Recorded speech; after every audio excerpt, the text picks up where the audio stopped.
everybody. It is my privilege to be able to moderate this session on digitization in Southeast Asia involving SMEs. I think we just heard from, I should take off my mask, sorry. We just heard from the Governor Wajio, the big picture of how digitization is transforming the financial sector in Indonesia. And I think we'll now extend the discussion to talk about how it is transforming corporate life and consumer life as well.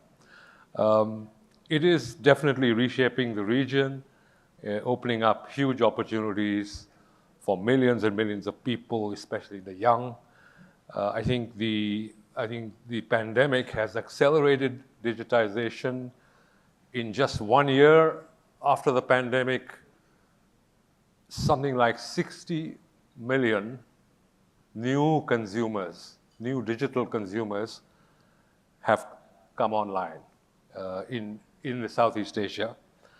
Its digitization is also a major growth engine for SMEs, which make up about more than 95% of all businesses in the region. And it has also been a lifeline for many of them. 1 out of 3 SMEs say they would not have survived COVID-19 without digitization. And it looks like the future is going to be pretty bright. A research study by Bain & Company, Google, and Temasek, the latest report on the digital economy of Southeast Asia, projects that the size of this economy will grow from 170 billion in 2021. It'll more than double to 360 billion by 2025, and then grow exponentially to about $1 trillion. This is all US dollars, by the way. $1 trillion US by 2030. But it's not all sunshine and roses. I mean, there are issues, challenges that need to be tackled. One thing, digitization is uneven. Although consumer benefits are widespread, I think a lot of SMEs still face a lot of barriers, including weak digital infrastructure in many places. There's skill shortages, there's limited digital literacy, and there's not total financial inclusion. As the governor mentioned in his speech, there's still 65 million SMEs that still need to be connected. In fact, about half of all SMEs are still in the early stages of their digitization journeys. But this is both a problem and an opportunity. Anyway, to discuss more about what's happening, we are privileged to have 4 people who are actual participants, actually deep in the thick of the digital economy. They are practitioners. And I think I'll just introduce them very briefly. There's Yagang, who's the co-founder of Sea Limited. Actually, it's not an SME anymore. It's one of Singapore's largest companies, as far as I know. There's Kusumo Martanto, who is CEO and co-founder of blibli. There's George Hendrata, who's CEO of Ticket.com. And there's Fok Wai Hung, who is Temasek's deputy head for Southeast Asia. So welcome to the panel, gentlemen. If we can just begin just by you briefly describing what your companies do, just to familiarize people about where you're coming from. So, Mr. Yagang, if you could just tell us about Sea and what your activities are. Sure. Thanks, Vikram, and to be very honored to be the fellow panelists for this discussion. I come from Sea. Sea actually stands for Southeast Asia, where is our home. Yeah, so that's actually the meaning of our company name. And we are a homegrown company in Southeast Asia, and we are in the internet business. We have 3 main lines of business. The first one is online digital entertainment business, Garena, and the second business is the one that people most familiar with, Shopee, which is an e-commerce platform. I think we played quite an important role in this pandemic. And our third business is our payment and digital banking business, C-Money, which under the supervision of OJK, also Bank Indonesia, Pak Perry. I listened very intently on the Pak Perry's speech just now, and we are in part of the digital financial inclusion initiatives in Indonesia. Thanks. Mr. Kusumo. Yes. Yes, thank you to be here. It's our honor. So Blibli started as the e-commerce in Indonesia in 2011, and now we've grown to become an omni-channel ecosystem with not only e-commerce through Blibli, but also with my peers here, ticket on the travel. We also run and operate both online and as well as offline retail stores, collaborating with a lot of global brands as well as national brands. And yeah, during the pandemic, I think it's digitalizations of the SME we have seen quite rapidly, and we are glad to be part of the Indonesian development for SME. Thank you. George? Hi, Vikram. Thanks for having me here today. Hi, everyone. Good morning. So, Ticket wants to be the most loved travel and lifestyle app in Indonesia. So, we try to make it seamless, one-stop shop for people to find any travel product like flights, like hotels, like train. You know, you can travel by road, you can travel by sea, you can travel on the plane, book villas or hotels, make it simple so that the grandma can use it with one hand, search, book, and pay, complete it in under 1 minute, and also to do a refund and reschedule in 1 minute if there's anything wrong with it. And we also want to make it broad and competitive pricing, also endless. So you can browse, figure out where you want to go next, creating bucket list in the process. During COVID time, we were able to showcase Indonesia to more domestic users. More people are going to Labuan Bajo, Danau Toba, Borobudur, Likupang, Mandalika, where we had our GP. And you know, there are a lot of small villa operators that we helped during the time, you know, can be up to about 90,000. So we're very glad to be in Indonesia because it's a beautiful country, lots of archipelago, and want to invite people to come and visit, and also to encourage the domestic traveler to explore more in their backyard. Thanks, Vikram. Thank you. Wai Hung, if you can just summarize Temasek's operations in the digital economy in Southeast Asia. Morning, everybody. Very excited to be here. Thank you. So Vikram, you know, I think probably important distinction, the three gentlemen to the right of me are real practitioners. Their businesses are embedded in the, you know, really in the economy. Temasek, as you all know, we are a participant in the ecosystem, but we're not operators per se. We are a state-owned investment fund. And I think worthwhile mentioning as long-term disciplined investors, as we look across Southeast Asia, we're constantly looking to identify strong tailwinds to support our investment decisions. And as you look at this region, it's very clear that there are very good underlying macro demographics underpinned by a growing population of young, engaged, mobile-first users. And all this is really accelerated by an increasing trend of digitization of businesses, as mentioned by the keynote speaker prior to this. And I think, as you look across Southeast Asia, nowhere is this more apparent than Indonesia. So I think, as Temasek, we are global investors, but we are also very much Southeast Asia-oriented investors, and so very excited to be here. Thank you. Thank you. So we now have a summary of we know what everybody does. Now, if you can move on to what impact they're having. So I want to know, what is the impact of your operations on the industry that you're working in, or on consumers, on the whole ecosystem, and maybe even on the economy as a whole. So if you can give us a sense of what impact you have had. Yegang. Sure. I think for e-commerce and also our digital financial services business, I think we had a very big impact and a good impact, especially during the pandemic in the countries that we operate in. And it actually created a lot of new opportunities. Yeah. Right? So for example, let's say for e-commerce, people think about e-commerce, what's the value of e-commerce to the industry, but people thinking about from the consumer choice point of view. But actually, to us, the more important thing is the opportunity that you actually created for the UMKMs, the micro SMEs, for the regions that we operate in. Right? So, for example, let's say during the pandemic, let's say for a person, let's say for solo, right? So during the pandemic, the shop is closed, he cannot do anything, or simply don't have a job. But now with e-commerce, he actually can make some thing like say a batik, like a Javanese batik, and sell to another part of Indonesia, even in the middle of the pandemic. And someone, let's say from Medan, want to buy this batik, he needs some money to buy, and he actually now can make some shoes and sell these shoes online to this person. But what we are looking at here is not a simple transaction. It's actually for converting the idle time of these people into a economic activity, and that's only possible with the online business, with the e-commerce, whether it's us, whether it's Bilibili, or whether it's Tokopedia, Bukalapak, Lazada.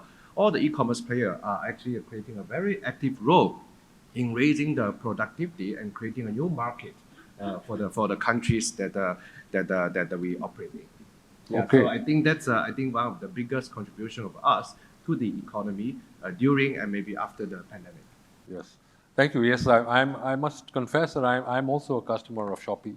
Thank you. And I can see that you have stuff available now to consumers like me that were not available before Shopee came along, right? That's right. And from Indonesia and from small merchants there. Yes. Right. Fantastic. Yeah, but for us, that's from the consumer point of view. You are a consumer. I'm a consumer. Yes, but for us, I think we add more values to the to the small merchants, the UMKMs in the Indonesia, and that's something that we are really proud of. Fantastic. Kusumo, how Yeah. would you describe the impact that your company has? How is it different from Shopee, for example? Well, there are some similarity, but I'll put a little bit of context for those of you who probably not really immersed really into Indonesia. Indonesia, 60% of the GDP was contributed by SMEs. It's like 65 million plus, according to Pak Peri. And not only that, given the archipelago setting of the country, it's quite challenging to distribute the products across the archipelago. 17,000 islands. Just imagine how much water in between. Yeah.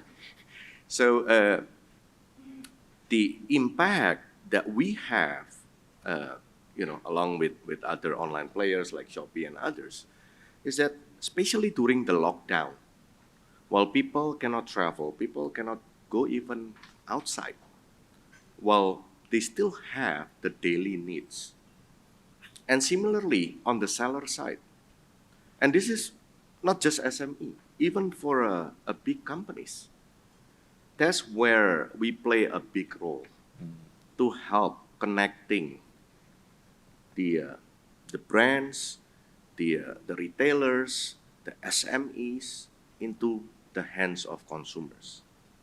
And we were quite lucky that Indonesia, when it comes to payment, I think it's one of the most advanced now, thanks to our central bankers and also our fellow bankers. The transformations into the digital payment has been done years before the pandemic. Right? So without that, I think Indonesia is going to suffer a lot more. And similarly, like during the pandemic, how people gonna get the sanitizers, the masks, the medicines? That's where we play into a big role there. Thank you. Thank you. George, your impact, especially now that we can all travel again. Yeah, so it's really cabin fever and revenge travel. Yep. Tourism is a big sector in Indonesia, 5% of GDP. But we are nowhere near Thailand yet, at around 20%, heading there. But we help small villa operators, we help tour operators to connect with consumer. Right. And as you know, occupancy rate of hotel is typically below 50%. So anything that we can help to increase that occupancy rate, even during pandemic, is a big plus. And we really believe that, with so many attraction spots in Indonesia, if we can get the local economy going by getting people to visit places like Labuan Bajo, like Mandalika, Likupang, it goes a lot towards making the whole thing roll faster, growing not only in key cities, but also in many, many small cities. Thanks, Vikram. Thank you. Just one follow-up question. Yeah, The please. pandemic must have been very difficult for your company. I mean, in the sense that travel was all basically frozen. How did you survive? What did you do? So always focus on people. Number one will be consumer. They're confused. They want to refund, reschedule. We help them through online means, through the customer service. We work with the partners on the back end to make sure everything is smooth. And then focus on our people. We call them TFAM, Ticket Family. They're confused. They don't know whether we're going to exist in the next 4 months or not. So we do a lot of online town hall. We do a lot of board meeting every day. And I think the connection and the assurance that we give them day by day make them believe that light is at the end of the tunnel. Right. And then in the end, as in many previous pandemic that you have seen, travel always rebound because human desire connectivity, like sitting in this room and talking to you guys. It feels awesome, So we should do more and more of this. Thank you. Very, very good. Wai Hung, you don't have to tell us exactly what investments you've made, but you can give us a sense of the impact of those investments and how you go about choosing them. Thank you, Vikram. I'll try and answer your question two ways. I think the first way is at the top layer. So what is the impact that we make as an investor on the companies that we back? And I think at Temasek, we like to think of ourselves as being providers of catalytic capital. And that means catalyzing growth through the injection of financial capital to stimulate innovation and growth, natural capital to promote sustainability, human capital to uplift capabilities, and social capital for resilience and inclusivity. And so what that means is when we engage with our portfolio companies, we bring a long-term, inclusive, responsible, and strategic perspective to our engagements with them. Bringing, once again, a global domain expertise that is hopefully helpful, as well as access and engagement with our broader ecosystem. Now, maybe the second layer is you think about the impact that some of our portfolio companies have had. I won't belabor the points that I guess my colleagues on stage have made, but I will add one or two additional data points. So internet platforms and digital platforms, like Shopee and Tokopedia are great examples. On the merchant side, I think Yakang has certainly talked about how they've empowered SME merchants. And in the Google Temasek report, we did a survey of digital merchants across Southeast Asia. And what we learned is about 85% of digital merchants absolutely believe that the digital platforms have empowered and enabled entrepreneurship, increased jobs, and certainly economic growth. And on the consumer side, once again, about 80% of digital consumers polled have cited a better overall shopping experience, greater access to products and services, wider assortment, competitive pricing, as well as convenience. So across the board, quite frankly, pretty good impact. Thank you. So far, we've focused on the bright side of things, but I think we should also look at some of the challenges. So I want to put to each of you, what challenges do you face on the ground that is holding back maybe the pace of digitization in the region? Is it skill shortages? Is it weak infrastructure? Is it safety, cyber safety issues perhaps? Or is it the absence of financial inclusion? What are the challenges that you're looking at? What needs to be done to tackle them? And what are you yourselves doing? I think one of the challenge for us is how to make sure the digitalization pace is even for both for the digital savvy, the rich, and also the less privileged, right? Especially in the rural areas and all this, because ultimately technology is for everyone and not just for the savvy or for the rich people.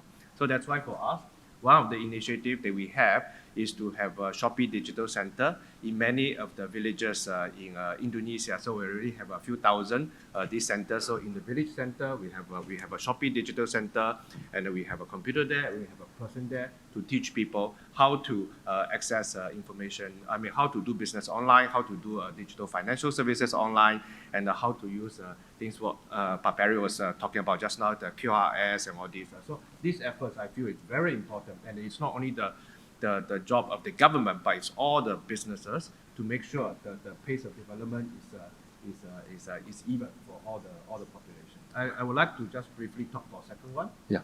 I think for places like Indonesia, it shouldn't be just a market for the digital economy. You should also be a player. Right? So one of the challenge in this is a lack of talent, not enough talent for this. So that's why for us, we have launched this entity called C Labs Indonesia, which we aim to train 1,000 engineers for Indonesia by the end of next year. And earlier this year, I think the president, Pak Jokowi, we have the honor of him opening this lab for us. So that's one of the initiatives that we are saying that we want to do for Indonesia to not just be a market, but also a player in this digital economy. Right. So you're also moving into the education sector. In a way, for Indonesia. Okay, right. Mr. Hartanto. Yes, just to build on what Kang Yi already mentioned here, we also done a lot when it comes to overcoming the challenges. Those SMEs, the digital literacies, the know-how, even the inertia that they don't know like what they entering into. So we also doing a lot of mentoring, and we're not working alone. We also collaborating with Indonesian ministers, central banks, because Indonesia is such a vast country to cover, right? So the collaborations mode that we are doing with a lot of parties, both on the private sectors and government, help hopefully keep growing and overcome those challenges. And I like to also add another point, especially on the cybersecurity. Yeah. As the digitalizations becomes ingrained into our everyday life, cybersecurity comes with it. Yeah. It's like a total package, right? According to the Indonesian National Cybersecurity Agency, last year alone, it's more than 1.6 billion cyber attacks happened. And I'm sure this is not only for Indonesia. This is across the countries, across the region, across the world. And we as a company, we have to keep preparing for that. We become the first e-commerce in Indonesia that get the ISO certifications. We are the first who get the certificate from the cybersecurity agency in Indonesia, just to make sure that we protect the data of our consumers as well as our partners in the ecosystem. And not only that, I want to use this opportunity to call out more collaborative or more collaborations across the countries, because these cyber attacks, these cybersecurities is damaging our economy. So, and this requires a lot of collaborations, not just between the companies, but also the government and across the countries. So, yeah. Well, thank you for highlighting the cyber security issue, which affects companies everywhere, including here, not only in Indonesia, Exactly. not only SMEs, but companies here, big companies, even the government. Yeah. George, some of the challenges that you are dealing with right now, although I know you're flying after the pandemic is gone, but you must have some challenges. I mean, the recovery is it's a big relief, one, but I will say it's both a challenge and opportunity, because you have a lot of small operators, theme parks, with tour operators that are not digitized yet. So I second Pak Peri's point about digitizing Indonesia, help them to be on board. That's always a big challenge. Make the app as simple to use as possible for the merchant to get on board. And then talent is a big thing, but I guess working from home, and now we're working hybridly, helps a lot, because we can get talent from everywhere.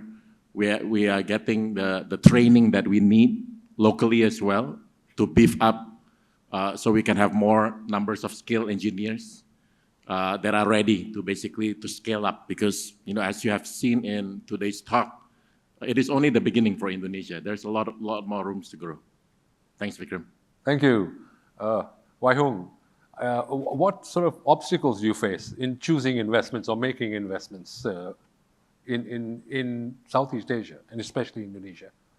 Yeah, so maybe I'll answer your first question, which is, I think what are the challenges the digital economy across Southeast Asia and Indonesia faces? And I guess I'll start with a couple of years ago when we started writing the Google Temasek report. There were really 6 key barriers or enablers, if you want to call them that, if you want to take that. I like the way you positioned it as the framework of challenges but opportunities. So 6 main ones that we had identified.